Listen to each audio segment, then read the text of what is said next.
ঠনঠনিয়ার ছবি দেখলেন, এবার দেখুন ক্যামাক স্ট্রিটের ছবি। দফায় দফায় বৃষ্টিতে জলমগ্ন ক্যামাক স্ট্রিট।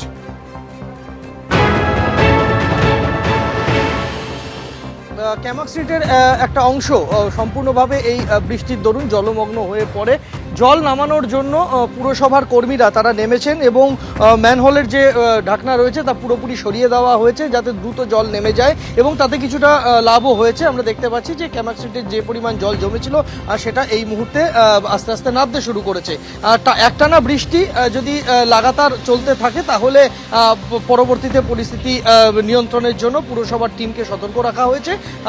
কলকাতার বিভিন্ন জায়গায় টানা ভারী বৃষ্টি কিছুটা সময় ধরে চলার ফলে জলমগ্ন হয়ে পড়েছিল। সেই জল নামানোর প্রক্রিয়া শুরু হয়েছে সব জায়গাতেই।